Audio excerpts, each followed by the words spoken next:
Hello and welcome to my channel J learning point. आज का topic है past indefinite, जिसे हम सिंपल पास्ट भी कहते हैं। मान लो आप कहीं पर गए हो, वहाँ पर आपने कोई काम किया है, किसी से मिले हो या फिर कोई चीज़ खाया है, तो वहाँ से आकर जब आप इन सभी बातों को किसी और को बताते हो तब आप सिंपल पास्ट का इस्तेमाल करते हो। या फिर कोई कहानी, किसी घटना के बारे में जब आप किसी से बात करते हो तभी आप इसी टेंस का इस्तेमाल करते हो। तो सबसे पहले हम सिंपल पास्ट का जो स्ट्रक्चर होता है उसे जान लेते हैं, जैसे subject plus V two plus object.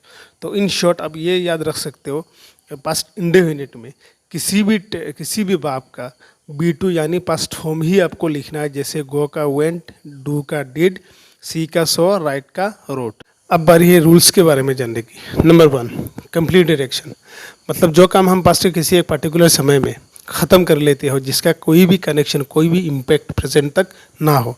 लेकिन अगर एग्ज़ाम के नज़रिए से देखा जाए तो ऐसे बहुत से क्वेश्चंस होते हैं जिनमें कोई ना कोई समय होते हैं, मतलब आपने वो काम कौन से समय में किया है वो समय भी साथ होना ज़रूरी है। और इन्हीं समय को बताने के लिए कुछ एडवर्ब्स का यूज़ किया जाता है, जैसे यस्टरडे, एगो, लास्ट, इट इज़ टाइम, या फिर इन 2010, 2015, 2020। और कुछ स्टूडेंट के लिए इन एडवर्ब्स को ही याद करके टेंस के आइडेंटिफिकेशन करना ही टेंस सीखना होता है, जो सरासर गलत है। आप स्टूडेंट हो, अब जब कोई भी चीज़ सीखने जाते हो तो उसे बारीकी से सीखना ज़रूरी है, कि ध्यान से सीखना, जानना ये आपका कर्तव्य है। अगर आप ऐसे ही रट्टा मार के आगे बढ़ते जाओगे तो कुछ नहीं सीख पाओगे। इसी वजह से ज़्यादातर स्टूडेंट इंग्लिश में वीक होते हैं, क्योंकि ये सिर्फ ट्रिक का ही इस्तेमाल करते हैं। इनके ऊपर कुछ सेंटेंसेस देख लेते हैं, जैसे I went to the library yesterday, तो मैं कल लाइब्रेरी गया। तो कब गया? कल गया, एक समय है, इसीलिए पास्ट इंडेफिनिट हुआ। और गो का पास्ट फॉर्म वेंट है, तो स्ट्रक्चर के हिसाब से हमें बी टू लिखना है, तो गो का पास्ट फॉर्म वेंट हुआ, तो इसीलिए यहाँ पर बाप वेंट लिखा हुआ है। सो आई सो हर 2 days ago, मैंने उसे 2 दिन पहले देखा था। तो कब देखा था? 2 दिन पहले, एक समय है। और सी का बी टू फॉर्म होता है सो। तो he meet his friend last Sunday, उसने पिछले रविवार को अपने फ्रेंड से मिला। तो वो अपने फ्रेंड से मिला, कब मिला? पिछले रविवार को। तो पिछले रविवार को मतलब एक समय है, और मीट का बी टू होता है मेट। तो वी विजिटेड मुंबई इन 2015, हम 2015 में मुंबई गए थे। कब गए थे? 2015 में। तो एक समय है, और विजिट का बी टू फॉर्म विजिटेड।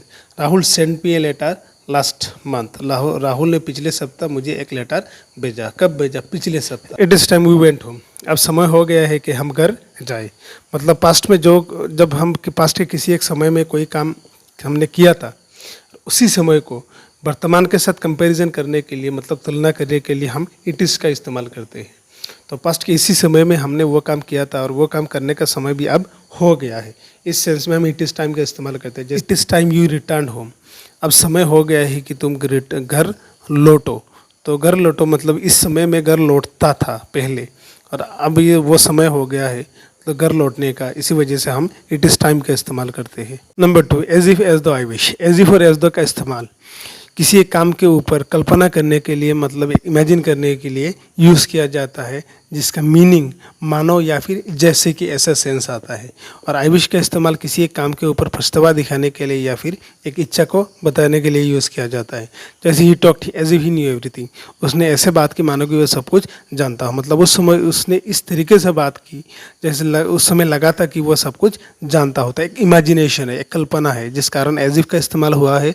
और नो का बी टू फॉर्म न्यू लिखा हुआ है। तो शी बिहेव्ड एज दो आई वेयर हर बॉस, तो उनका व्यवहार इस तरीके से था मानो कि मैं उनका बॉस हूँ। तो उसने इस तरीके से मुझसे व्यवहार किया था, लगता था, उस समय लगा था कि मैं उनका बॉस हूँ। तो एक कल्पना, जिस कारण एज दो का इस्तेमाल हुआ है। और आई वाज के वजह आई वेयर लिखा हुआ है। बेसिकली आई के साथ वाज ही यूज़ किया जाता है, लेकिन एक काल्पनिक बात होने के कारण वाज के बजाय वेयर लिखा हुआ है। तो आई wish I accepted your offer, काश मैं आपका ऑफ़र एक्सेप्ट कर लेता, मतलब एक पछतावा। उस समय मैंने वो ऑफ़र एक्सेप्ट नहीं किया था, लेकिन अब पछता रहा हो, काश मैं वो ऑफ़र एक्सेप्ट कर लेता, जिस कारण आई विश का इस्तेमाल किया गया। और एक्सेप्ट का एक्सेप्टेड मतलब V two. I wish I were a king, काश मैं एक राजा होता, मतलब मन का एक इच्छा प्रकाश किया जा रहा है, कहा जा रहा है, जिस कारण आई विश का इस्तेमाल हुआ है। और वास के वजह वेयर, क्योंकि ये भी एक हाइपोथेटिकल, मतलब एक काल्पनिक बात है। आज के लिए बस इतना ही। आने वाले दिनों में मैं आप लोगों के लिए टेक्स्ट बुक्स और ग्रामर दोनों के ऊपर बहुत ही अच्छे अच्छे वीडियोस लेकर आने वाला हूँ, जो आपके लिए बहुत ही फ़ायदेमंद होगा। तब तक के लिए गुड बाय।